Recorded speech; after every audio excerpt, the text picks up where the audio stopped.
All right, good morning. Good morning. Welcome to the Couples Academy show. My name is Hassani. Good to see each and every one of you here. Whatever city, state, and country you are tuning in from, we want to know who you are so that we can acknowledge you. We are in a series that we're really excited about. We're talking about how to rebuild intimacy after an affair, how to rebuild intimacy after an affair. We've been covering it from many angles and perspectives, and I said we were going to take our time with this because I don't want to race through this just to get to another topic. I want to squeeze out the juices and the nourishment of this particular topic so that you can begin to implement. See, I don't want you intellectually masturbating with me in the mornings. Too early for that. I don't want you just getting information that sounds good, but you do absolutely nothing with it. I want you to have breakthrough and transformation in your life and in your marriage. And it all starts with this. When we talk about all of the emotional needs, and we can cover them all, and we will probably do that, this is the most important emotional need of all: intimacy, intimacy, intimacy. Intimacy, into me, see. I want you to see inside my heart, my mind, my emotions, my feelings. I need you to connect with the inner man. I need you to connect with the world on the inside of me. I say this all the time, that we live in a world, but there's a world that lives within us. And in a relationship, when you and your spouse live in a world together, but they're two individual separate worlds that live within you, that's what can cause the problem. Because in my experience, in my inner world, I think and I feel like this, but your experience is completely different. And so with these two opposing differences, how do we come together and work through this thing called life, marriage, and family? That is the challenge. And so it's about the soul connection. You know how you say, oh, that's my soulmate. Well, what does that mean? A soulmate is someone. Now, the soul is where the mind, the will, the emotions, the thought, the intellect, the imagination, the feelings, all of those things reside in the area of your soul. That is the place in which you connect with your spouse. That is where you begin to develop intimacy. When you soul connect, you're tapping into the inner world of each other as you live in this world together. And that's what we're talking about today: how to rebuild the emotional intimacy in your marriage, particularly after there has been an affair. For many of you who have gone through some type of trial, tribulation, circumstance, or struggle in your marriage, you've been trying to figure this thing out on your own. You've been trying to do it your own way. You've relied on your own wisdom, on your own intellect. You read a couple of books, you saw a couple of videos, you read a couple of articles, and somehow you think you know, and then you attempt to work it out, and it just gets worse. I'm here to tell you, that's why we created the Last Chance Weekend. So come on here and register June 7th through the 9th, July 12th through the 14th, August the 9th through the 11th. I'm going to keep telling it and talking about it until it gets in your head that this is what you need to do, because sometimes you have to step outside of yourself. You have to connect with someone who has expertise in an area that you do not. You have to submit to a process. You have to be willing to trust that process to get to your final destination. But when you attempt to do things on your own, it may not produce the results that you're looking for. And being more committed to doing what doesn't work won't make it work. If you're doing something wrong and you say, well, I'm just going to do it harder. I'm just going to try more. I'm just going to give more effort. You're going to give more effort, try harder to something that hasn't produced, that hasn't worked. Doing more of the same will get you more of the same. That's why you need to do something different. And so therefore, today's topic: how to rebuild emotional intimacy when it has been lost. Because guess what? It will be lost. It's just a matter of time, because most of us are guilty of doing marriage wrong. And we're here today at Couples Academy to figure out how to begin to do it right. So when we're talking about intimacy, how do we rebuild it? Step number one, we have to have open communication. It is the number one skill. It is the number one skill that you have to develop in a relationship if it's going to work. And this is why you need to have breakthrough communication. Most people struggle because of their inability to effectively communicate. And one of the things that you have to be comfortable doing in this relationship is sharing your feelings. Sharing your feelings means regularly, consistently sharing your thoughts and your feelings and your experiences with your partner. And I'm talking about every day. See, there should be time in your relationship where you debrief. You should start your day, if you two wake up together, if that works out, because some of you have jobs where you get up much earlier than your spouse. But for those of you who wake up together before you start your day, are you spending any time connecting? Are you sharing your heart? Are you sharing your thoughts? Are you sharing your feelings? At the end of the day, that you've been separated from each other, working on projects and working with clients and doing what you do, when you come back home and get back in that bed, do you take the time to share, to debrief, to walk through your day? Because that's what you would do with a friend. With a friend, you could talk about anything. With a friend, you could talk about everything. Can you do that with your spouse? When you do it, it builds a deeper, more meaningful understanding and connection in this particular relationship. Now, when you're communicating, there's two roles.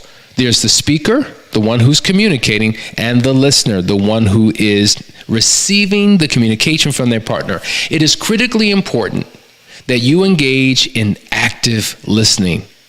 Because if you're not actively engaged and actively listening to your spouse, they will feel like this dialogue feels more like a monologue. And they're like, hello, is this mic on? Can you hear me? Can you respond to something I say? I done said all of this and you said nothing. I done said all of this and you had a one-word response. Like, my God, I'm looking to connect. Give me something, motivate me, give me a desire to open up and share with you. I need you to actively respond to what I'm saying. What does that look like? That means you're not distracted. You're not multitasking. You're not on the computer. You're not watching TV. You're not caught up in other things. Your full, undivided attention is toward your spouse. And in addition to giving her eye contact and nodding, acknowledging, okay, you see what I'm saying? Yeah, that makes sense. I see. Yeah, I understand. Wow. You're taking the time to validate your spouse's feelings. When they share their heart and when they share their feelings, if all you're doing is, yep, got it, yeah, thank you, but you're not validating what they say, and you're not responding empathetically, there will be a disconnect. Sometimes it's taking what your spouse has just said and re-articulating it in a way that expresses to them that you heard them. So, as I hear you talk, one of the things that's really standing out to me about what you just said is, man, when you said that thing, wow, it really made me think of such and such. Babe, you know what? I just want to acknowledge you for what you're going through. Here's my advice if they're asking for it. Here's my thoughts, because they are.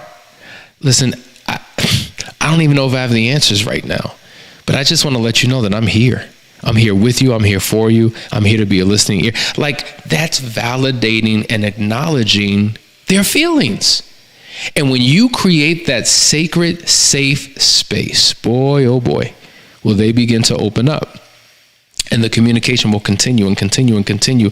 And that brings about a bond and a connection and a oneness, something that's been lost over a period of time. So you got to be able to engage in open communication, because it will significantly enhance your relationship. Listen, guys. I know you may be in a dark place, and it feels like every time we get into a conversation, it starts off right, but then all of a sudden, the same old thing creeps back in. It's the same old pattern. All we're talking about is the such and such that happened.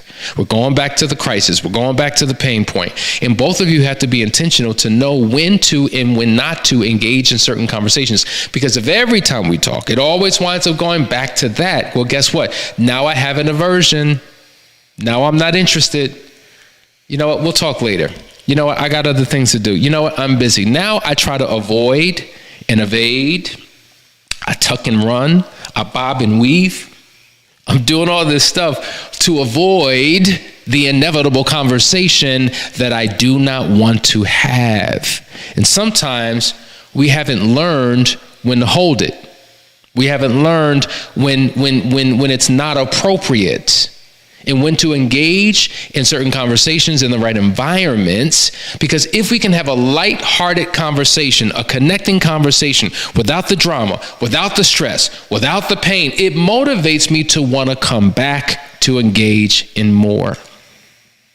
So if we learn how to create sacred space in order to have more courageous conversations, we call them courageous conversations, giving props to Charmaine Jennings, one of our practitioners, who we got that term from. She's an amazing practitioner, by the way. Check her and her husband out, Walter.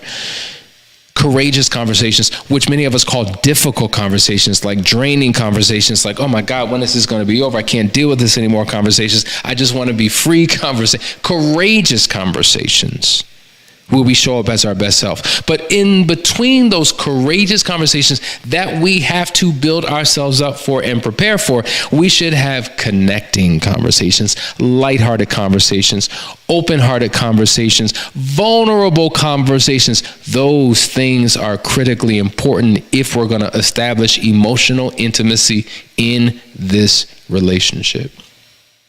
Are you getting something out of this? Is this making sense? Listen, I don't ask for this a lot, and I need to start asking for it. Can you just if you like what I'm saying, press the like button, because when you do it, the algorithm picks it up and they realize, okay, other people like this. Let's share this with other people. That's how we can get this message out. Number 2, quality time together is so incredibly important when you're trying to establish emotional intimacy. And it's setting aside dedicated time with each other without distraction. Quality time is placing your focus on each other or placing your focus on the same thing together. Not one watching TV, one flipping through the phone, one reading a book, one on a laptop. You may be in the same proximity. We call that physical proximity, but that is not a reflection of quality time. When the attention and the focus and the purpose of it is to connect with one another without all of the distractions. And let me tell you something. When your focus is on the same thing, that's not bad. But when your focus is on something other than each other, more than your focus being on each other, it's a problem over time. Because if all we do is spend our time watching movies all day, what do we really know about each other than what we like to be entertained by? So there has to be intentional time where you dive deeper and go on an exploration, a journey of discovery of who your spouse is. I don't care if you've been married for 25 years. I know you're watching right now. There's a deeper dive. There's more that you can learn. There are depths, layers of depths, heights that you haven't reached with your spouse. You know them in a very linear way. You know them in depth, in very specific pockets in lanes of their life. The breadth of them you may not know. And realizing that and having a desire to explore and to become a student of your spouse will allow you to experience life with your partner in ways unimaginable. But it only happens with quality time. So you got to have these daily check-ins where you share. You got to have an opportunity to come together and just share concern and support for each other. And maybe there's a place in your home, you know, that comfortable place, maybe it's by the fireplace where just you two can talk. You have some, dim lights, a little bit of jazz playing in the background, just something relaxing. Maybe it's outside on your deck or your patio. Maybe it's in a nook, somewhere in the home. Maybe it's your bedroom. But what is that space separate from the kids that you can call your own that represents that woosah, that represents that zen, that serenity, where you two can unwind together and just enjoy? Whew, what a powerful experience. I'm talking to somebody right now. Let's go to the next. Express appreciation and affection. I can't tell you how critically important it is to express appreciation and affection in your relationship. So we're talking about two things. Number one, verbal affirmation. Affirm me. What do you like about me? What do you know about me? I feel like we're two strangers who've been passing by like ships in the middle of the night. You go your way, I go mine. You work your shift, I work mine. We go half on kids, half on bills. We occasionally date, we occasionally have sex, we occasionally go on vacations. But what do you really know about me? If you know about me, why don't you articulate it? Why don't you find the time to tell me what you love, what you value? Because the reality is, I have a need to be needed. I have a desire to be desired. I love to be loved. And when you articulate what you love about me, it makes me feel so good. And so you have to regularly express appreciation and gratitude for your spouse, for the things they do every day. Babe, let me tell you something. You sacrifice for our family. The hours you put in, you're a hard worker. I just want to let you know that you mean something more to us than just a check. I appreciate how you sacrifice your life in the form of time to provide for our family. If I haven't told you, which I believe I have, I just want to tell you again. If you told somebody something months ago, tell them again. See, that's the problem. Why I gotta build up a man's ego? Why I gotta tell him all that? Don't he know that? No, he needs to hear it. Who was I just sounding like? Was it you? Just like a woman needs to be affirmed, desires to hear how beautiful she is. She wants to be celebrated for her beauty. She wants to be celebrated for her brilliance.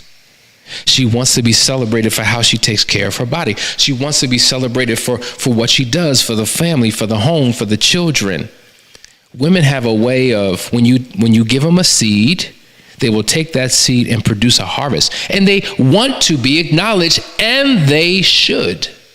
Unfortunately, too many men take them for granted because that's what they're supposed to do. That's your role.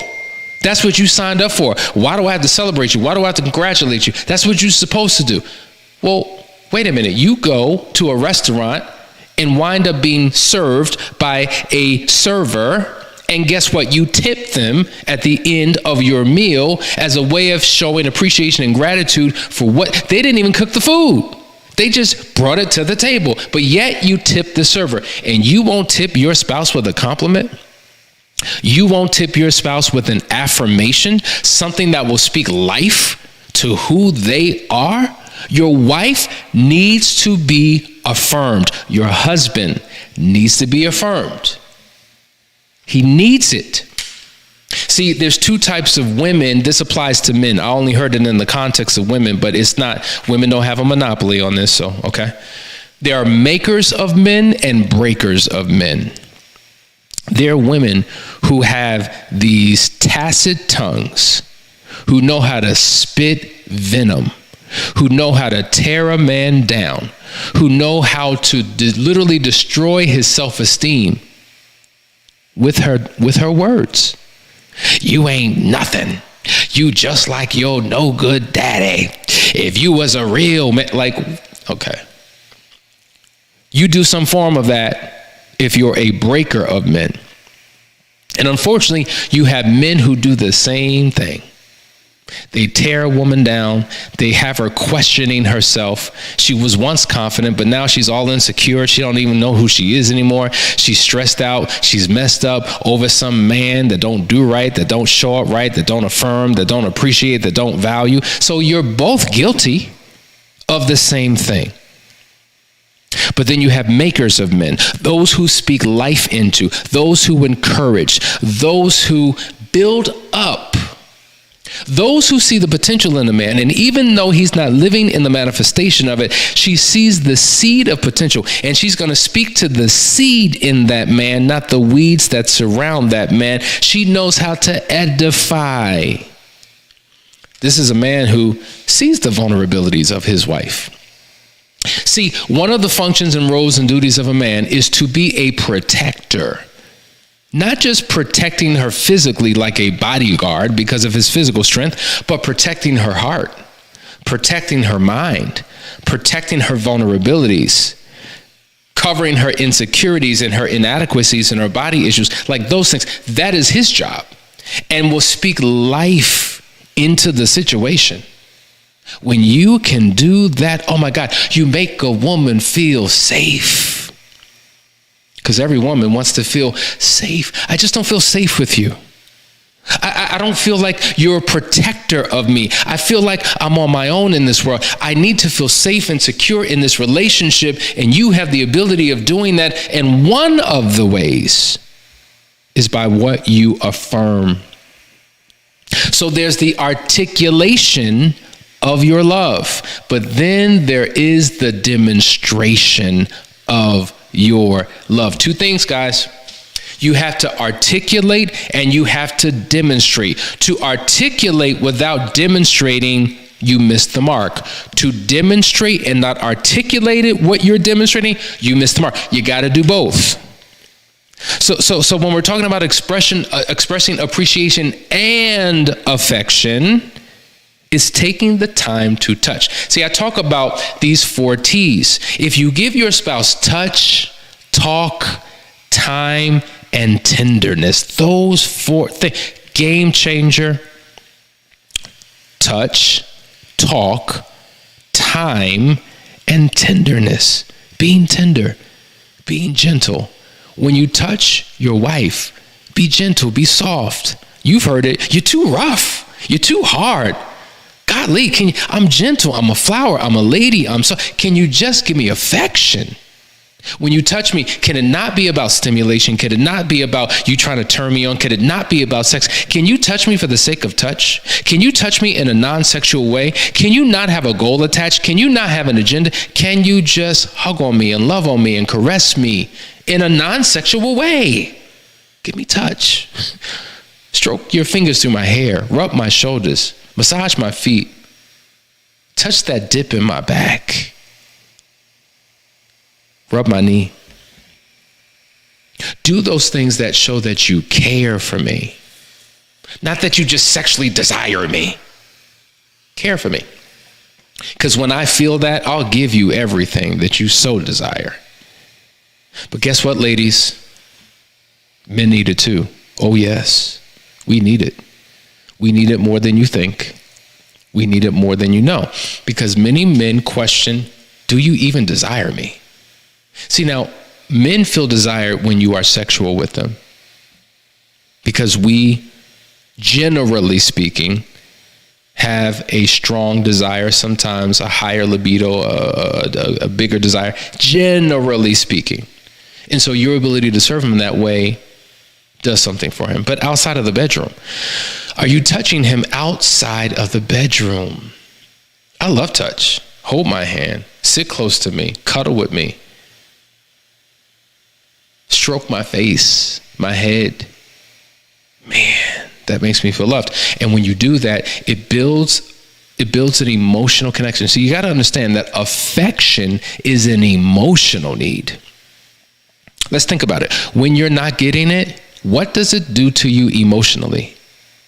How does it make you feel emotionally when you're not getting affection? But what does it do for you when you are? So I can't express enough the need, not want, not desire, not wish, not hope, the need. See, needs are for survival. I can't survive without food, water, clothing, shelter. Well, there's certain emotional needs that I have within me, and I need it for relational survival. I need you to touch. Even when you don't know what to say, I need you to touch. Even when we just had an argument, I need you to touch, because touch can communicate what words cannot articulate. Did you hear that? Sometimes a touch can communicate what words can't articulate. I remember going to a funeral for my aunt, and I was sitting next to my cousin, and her mother just passed, okay? And I didn't know, I'm in the church service, and I'm just like, it was, I didn't know what to say. All I could do was reach over and touch her. And the power of the touch in that moment was healing for her. Because she had been kind of like the black sheep of the family. She wasn't in the circle, but yet she was longing for her mother. She was mourning over her mother, and just the power of that touch did something. When your spouse touches you, what does it mean to you? Maybe this is a conversation you need to have, because I know we're not necessarily in a good place. I know we just had a bad day. We just had an argument, and I'm thinking, like, don't go near her. Don't bother him. Back up, back away. You think you're doing something good. They feel more rejected, more abandoned, because you won't even come near me. You won't even touch me. You won't even talk. See what I mean by the inner world and how we have our own thoughts and feelings going on. And because we're not communicating with each other, we make assumptions. And so a bigger part of miscommunication is misunderstanding, our misinterpretation, our subjective perspective, the conversation we're having with ourselves because we're not having one with each other, the story or the narrative that we're telling ourselves, which may be different than the narrative that our spouse is feeling. See, this is the problem. This leads to the breakdown. And this is why we need to spend more time outwardly communicating and expressing our thoughts and feelings. That's where open communication comes from. That was the first point. Man, we're going to have to do 2 parts of this. We're going to go to the last point. Listen, I can't express enough the need to be vulnerable. Vulnerability is everything. Vulnerability means I'm willing to expose myself. If you can get this visual, if I was get I out of your mind. A person is naked, okay? They're fully exposed. The first thing they're going to do is cover up their most sensitive private areas because they're vulnerable to the world, to the elements. We have a tendency to cover up. And in relationships, what we're doing is we're covering up. We're not taking the time, the calculated risk to be vulnerable, to share what's really on our heart, what's really on our mind. We want our spouse to be a mind reader. We assume that they should just know, and they don't. But the type of vulnerability that we really need to talk about is your ability to share your insecurities. See, now, one of my mentors said that every human being struggles with 2 things, fear and insecurity. All of us have fears and insecurities about ourselves, about our spouse, about our marriage, about our future. These are the things that we feel very vulnerable about. And we don't feel comfortable sharing, because if I say what's really on my mind, I know you're going to use it against me later. You're going to weaponize it, or you'll be crushed. And I can't tell you this, so I'm not telling you to protect your feelings, or I don't know what's going to wind up happening, or maybe there's something that's really concerning, but I don't want to put that extra weight on you. So maybe it's a health condition, maybe it's a financial situation. So now I'm hiding from you what I should be sharing with you because I fear what your reaction and response may be. So it's a matter of me not feeling safe. I want to share, but I feel like I can't share because your reaction in times past has taught me how to approach you. There's no safe space. We need to create a safe space where there's no consequence associated with my truth. If you act erratic and highly emotional, and you become angry, and you call me out of my name, and you cut me off, and you overtalk me, and you scream and you yell, and you threaten, and you give ultimatums, why would I share with you? I'm not a glutton for punishment. I'm trying to avoid the conflict. Yeah, but the reason why, yeah, okay. So now you're justifying why you continue to do what does not work. It is your responsibility, if you want your spouse to be open and honest and transparent and vulnerable with you, you have to create an environment that is conducive for he or she to open up without the consequence of your actions and reactions. Period. Point blank. And until you do, this is why people justify the lie. This is why I lie to you. Because you can't handle the truth. This is why I omit the truth. This is why I give you a false impression. This is why I deceive. This is why I keep secrets. This is why I say nothing. This is why I'm like, can we talk about it later? And later becomes next week, and next week becomes next month, and next month becomes never. This is why I avoid you. This is why I keep things light. This is why we never get anywhere. This is why I shut down. Oh, so you just blaming me for your shortcomings? Well, you're right, they're mine. They existed before I met you. These are my own personal factors that I struggle with. But when you do what you do, it taps into that weakness, fault, flaw, vice, idiosyncrasy, sin, shortcoming. So the combination of what I brought into this relationship and your approach to me creates this perfect storm where nothing gets done. There's gridlock. So yes, I need to work on me, but you need to work on you. But when you justify what you do because of what I did, we're going in circles. And we get nowhere. And that's the problem. Some of you are tyrannical in your communication. You're a snarling beast. And you wear your emotions on your sleeves. And you are angry and full of fury and full of rage. And you can't control it. Or maybe you're passive aggressive.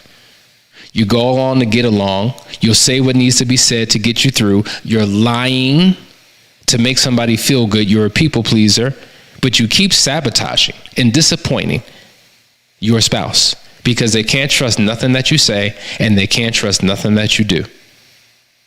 See the problems? See how intimacy is destroyed? This is why the necessary work needs to take place. When I'm truly vulnerable, I can admit when I've done something wrong.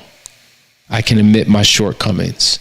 I can admit that, you know what? That's an area of my life that I need to get together, that I still have not overcome and dealt with. That is my bad. See, when we can be open and honest about our shortcomings, our faults, our fears, and our failures, that's when we're tapping into something different.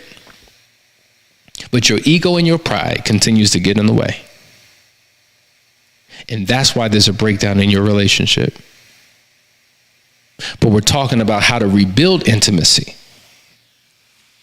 How to rebuild emotional intimacy in your marriage after you've gone through some type of crisis. Now listen, we got to end, but we're going to continue tomorrow. And I want you tuning in. And I want you to bring somebody with you. Bring your spouse. I want you to rewatch this with your spouse and let me speak for you. You don't have to say a word. And have a conversation. And if you really want your spouse to be open to what it is that I'm saying, admit your faults, flaws. Stop being like the person who goes to church, like, man, I wish she was here. I wish she was here to hear this. She needed to hear that. No, you needed to hear this, Joker. You needed to hear it for you. And what you do is you say, you know what, babe, I just saw a powerful message, and man, did it really speak to me? This is what I got out of it. Man, let's watch it together. Maybe you can get something out of it too. See, now your agenda is different. It's not about you fixing and correcting your spouse. It's about, man, can I invite you into a journey that I'm taking within myself that can wind up benefiting us as a couple? That's what this is about. So guys, I love you. I appreciate you. Hope you got something out of today's message. We'll see you tomorrow for part 2 of how to rebuild emotional intimacy. Love you.